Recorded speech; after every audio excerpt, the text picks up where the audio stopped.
We go now to Florida Governor and Republican presidential candidate Ron DeSantis, and he joins us from Tallahassee. Good morning to you, Governor. Good morning. You're running to be the next commander-in-chief, so I want to focus on some of the crises we're seeing right now. You were once a Navy JAG, which means you advised on the law of armed conflict. With Israel about to launch this invasion of Gaza, I wonder what you would advise them in terms of distinguishing between legitimate targets and civilians. Well, one, Israel has a right to defend itself to the hilt, and that means the complete elimination of Hamas, the eradication of their terrorist infrastructure. Israel has put out warnings to civilians about where Israel is going to conduct operations and has told civilians there to leave the area. Hamas is telling those civilians to stay in the area. So they're using the civilians as human shields. So, of course, when you're in war, you want to avoid that. But if there are civilian casualties, that's the fault of Hamas. That's not going to be the fault of Israel. But would you advise, for example, the Israeli military to avoid attacking infrastructure to provide water and electricity as they have done?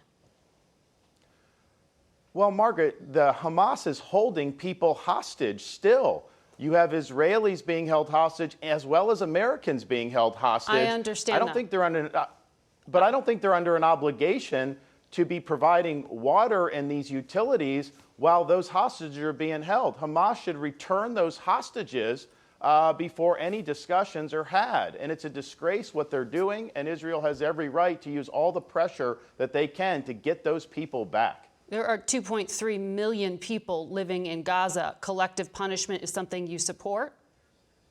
It's not collective punishment. Hamas is the one that is creating this predicament. Hamas is the one who always uses civilian targets to conduct operations. And we dealt with this some in Iraq, where al-Qaeda in Iraq would commandeer mosques. So under normal circumstances, of course, you don't target a religious institution. But if you have terrorist groups that are converting that in to a base of operations, then you absolutely treat that as military targets. But that's because Hamas is making those decisions to convert that infrastructure into the use for terrorist purposes. Is there any caution you would give to the Israeli military? Would you ask, for example, the Prime Minister to hold off until the 500 to 600 Americans who are trapped in Gaza manage to get out? Well, look, I think that that's something in terms of those that, of course, you would have discussions with. We would be willing to do, if I was president, apply resources to be able to help any American who is either being captured or in harm's way. I would note, I, as governor of Florida, have actually launched flights to bring Americans home from the war zone now. We're going to have the first flights landing in Florida today. We're going to bring hundreds of people back from Israel to the state of Florida, and they've had trouble dealing with the federal government. So, of course, that's an important thing that you want to consider. Right. But there are 500 to 600 Americans stuck in Gaza specifically. And let me ask you a little bit more about that, because of the 2 million people who live in Gaza, half of them are under the age of 18. Let's take a listen to something you said yesterday. We cannot accept people from Gaza into this country as refugees. I am not going to do that. If you look at how they behave, not all of them are Hamas, but they are all anti-Semitic. I'm sure you know all Arabs are Semites, but how can you paint with such a broad brush to say 2.3 million people are anti-Semitic? Well, first of all, my position is very clear. Those Gaza refugees, Palestinian Arabs, should go to Arab countries. The U.S. should not be absorbing any of those. I think the culture, so they elected Hamas. Let's just be clear about that. Not everyone's a member of Hamas. Most probably aren't, but they did elect Hamas. In 2006, and then the military occupation happened after that, where they went in and haven't allowed elections since 2007. So in 2006, there was an election. But there was a lot of celebrating of those attacks in the Gaza Strip by a lot of those folks who were not Hamas. But if you look at their education system, this has been an issue for a long time. They teach kids to hate Jews. The textbooks do not have Israel even on the map. They prepare very young kids to commit terrorist attacks. So I think it's a toxic culture. And I think if we were to import large numbers of those to the United States, I think it would increase anti-Semitism in this country, and I think it would increase anti-Americanism in this country. And that's something, after seeing those demonstrations pop up in our country, just with blood still flowing amongst Israeli citizens over the weekend, you had people taking to the streets cheering on the barbarism of Hamas in our own country. That was a chilling thing to see, and I don't think that that's something that we should ever think is acceptable. No, but no one's talking about getting Gazan refugees here right now. They can't even get out of Gaza at the moment. Well, people have mentioned it. I think some of the far left have said this is something that we should do.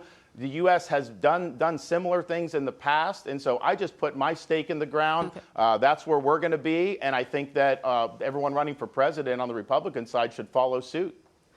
Governor, we have more conversation to be had on the other side of this commercial break, but I have to take that right now, so if you'll stay with us, please.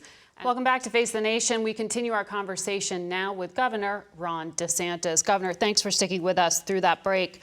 I want to pick back up. You just heard the president's national security advisor say that the request to Congress will be for well beyond $2 billion in support. That is for Israel. That is for Ukraine. In the past, you said you don't want a blank check to Ukraine. Do you want a blank check to Israel? No, I think that there's actually two different things. One, with Israel, we've provided a lot of support since its inception, about $158 billion in the last 75 years. We've done over $120 billion just for Ukraine in 2 years, so it's a different level that we're talking about. Also with Israel, they've never asked us to displace their responsibility. They take their defense very seriously. What we do complements and supplements what they're already doing for themselves, but they are not going to ask us to fight this war for them. We have a long-standing security relationship. They're a very strong and long-standing ally, and we'll be willing to support in the traditional ways that we have. There are no U.S. troops fighting in Ukraine. No, but Margaret, what Biden's policy is a blank check, in his own words, for as long as it takes. They have not articulated what the concept of victory is going to be. In fact, people have said this is going to go on for another 5 or 6 years. That would require potentially hundreds of billions of dollars more. We're not just sending weapons, we're paying salaries for Ukrainian bureaucrats, funding small business ventures, all kinds of things. So I think if you look, as you mentioned Iraq, and I served there, our foreign policy the last 20, 30 years has suffered when we don't have a clear concept of victory, when we have conflicts like Iraq and like Afghanistan, where we don't have a clear resolution. So he owes a strategy to the Congress, and I think most Republicans, or a lot of the Republicans in the Congress, are going to insist on that before they authorize additional money. We don't have a clear definition of success from the Israeli prime minister either. I asked the national security advisor, and he just said generally I actually think we do. The Jewish state. I think we do, with all respect. I mean, I think he has said that it is the total and complete defeat of Hamas, where they're no longer existing as a functioning entity. I think that is achievable. I think Israel can do that, and I think they have every right, and indeed, I think they have the duty to do that. So what is your view then on who should rule the 2.3 million Palestinians in Gaza? Do you fundamentally believe that they have a right to their own state, or do you want Israel to maintain a military occupation after they go through this invasion? Well, Israel's not occupying it. They pulled out in 2005. Right, but they're about to invade. Now, they're obviously...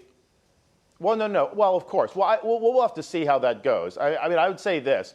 There have been generous offers by Israel to provide Palestinian Arab states. Of course, you go back to 1948. They had an opportunity to have an Arab state, and the Arabs rejected it and went to war. So they've always cared more about eliminating the Jewish state than they have about receiving their own state, and I'm not sure that that's changed in terms of their outlook. Who is so they? We'll see what happens as this. Excuse me? I'm sorry, who is they? The Palestinian Arabs in both the West Bank and Gaza. Their the Palestinian view has Authority always is been, moving towards a two-state solution. That's why I asked if you had support for a two-state solution. Well, they've rejected that in the past. Arafat rejected it in 2000. It was a ridiculous deal. It probably would have put Israel in situations where they would have had some serious security concerns, but they were willing to go forward. And I think the history of the last 75 years, Israel has always been willing to take tough steps for peace. And they've always had rejection on the other side, and the other side has typically chosen war. So that's the cycle. So I would not push Israel to grant statehood to people that don't recognize their right to exist as a Jewish state. Well, Palestinian Authority does, but I hear you personally do not support that. Let me ask you about something here at home when it comes to the U.S. border. And there's talk right now about the need to provide more aid. To the U.S. border. You in the past have said you would authorize the U.S. military to go to the U.S. border and shoot cartel members. You told my colleague Nora O'Donnell, quote, "When somebody's got a backpack on and they're breaking through the wall, you know that's hostile intent and you have every right to take action under those circumstances." Can you explain how that would work? Would a soldier have to ask his commanding officer for permission before he shoots anyone wearing a backpack, or is this just a blanket shoot anyone with a backpack? Well, first, cartels are invading this country, and they are killing tens of thousands of our fellow citizens with fentanyl. And this is happening in communities all across our country. We have every right and duty to fight back against that. It's typical how you would have with law enforcement or military. You define rules of engagement. They positively identify somebody that's hostile, either action or intent, and they engage. But we are going to engage. The days of our communities being ravaged by fentanyl are going to be over. Yes, we're going to stop the invasion. Yes, we're going to build the wall. We're going to do all those things. We'll deport people when they come illegally. But you have to hold the cartels accountable, and I'll do that as Commander-in-Chief. Well, I think a lot of Americans would support that, given how terrible fentanyl is. But in terms of the specific proposal here, how would you differentiate who's a threat? How would you say shoot people wearing backpacks? Well, Margaret, when you're down at the border, I mean, you see, like, the cartels will actually have lookouts where they'll just bring people across. They will have, yes, they will be carrying But how do you know what's in the backpack? Different types of. Well, you have to make those judgments based on intelligence and all the other things that you do. But I can tell you this, once you show the willingness to actually take this threat seriously, you are going to change their behavior. They're eating our lunch at the border right now because we don't do anything to fight back. That's going to change on January 20th, 2025. Governor, thank you for coming on the program today. We hope you'll come back.